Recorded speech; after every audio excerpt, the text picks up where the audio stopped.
Port Harcourt, Nigeria, early 2000s. The bridge stood like an old scar on the outskirts of Port Harcourt, a weather-stained arch of concrete stretching over a sluggish brown river. Once part of a busy trade route, it had long been abandoned when a newer expressway opened nearby. Now only rickety trucks, stray goats, and the occasional pedestrian dared cross it after dark. By day, it looked harmless. Weeds sprouting from its cracked edges, children tossing stones into the muddy water, fishermen mending nets under its shade. But at night, the bridge changed. Locals said it spoke. The first reports came from Okada riders who used the route for shortcuts. They spoke in half-jokes at the roadside beer parlors, of hearing voices just before midnight. A woman's cry, faint and floating up from beneath. Sometimes, laughter that echoed like it came from inside the river itself. Most laughed it off. But in 2001, laughter turned to fear. It was the night Ngozi Dike, a 19-year-old university student, vanished.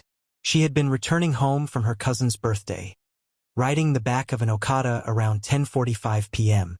The rider said she insisted on the shortcut, just across the old bridge, 10 minutes faster.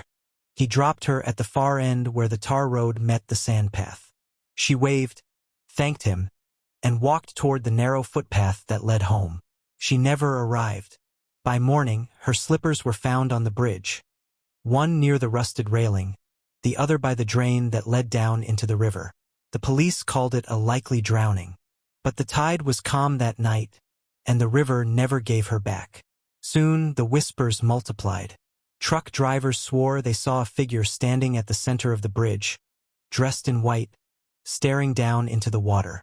When they stopped to help, she vanished. A taxi driver told a radio host that he'd once picked up a woman near the bridge.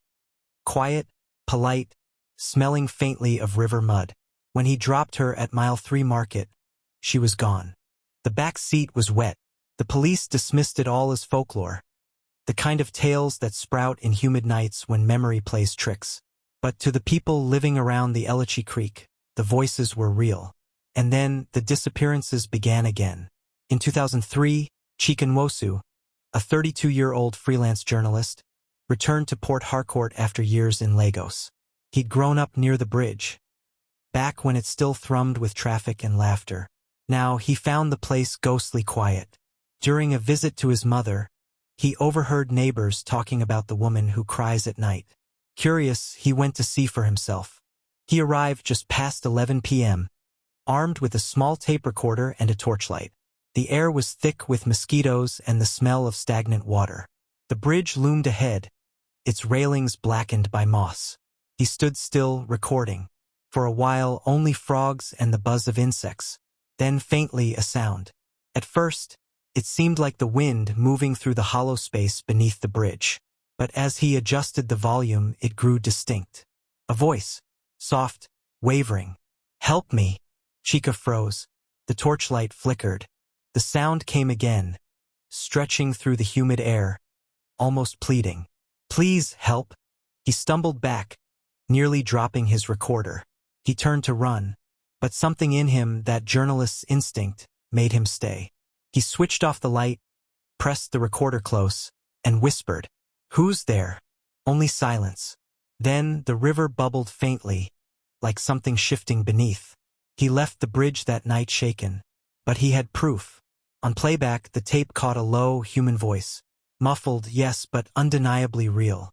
Chika's short article appeared 2 weeks later in the Tide newspaper. Locals claim voices from Port Harcourt Bridge linked to disappearances. It sparked renewed attention. Families of the missing came forward, connecting their tragedies to the same area. A motor mechanic vanished after delivering parts to a buyer near the bridge. A young trader, last seen waiting for a bus at the nearby junction. 2 fishermen, whose empty boat was found drifting under the bridge one rainy morning. Still, the police called it coincidence. The bridge, they said, was merely a landmark in a dangerous city. But to Chika, something didn't fit. Too many names. Too many endings at the same place. One evening, as a storm brewed over the city, Chika returned to the bridge again. This time with a small group. A police sergeant, a local pastor, and a grieving mother whose son had disappeared months before. Rain began to fall, heavy and relentless. They huddled under the arch. Lightning flashed, illuminating the dark water below, and in that instant, all four swore they saw movement under the surface.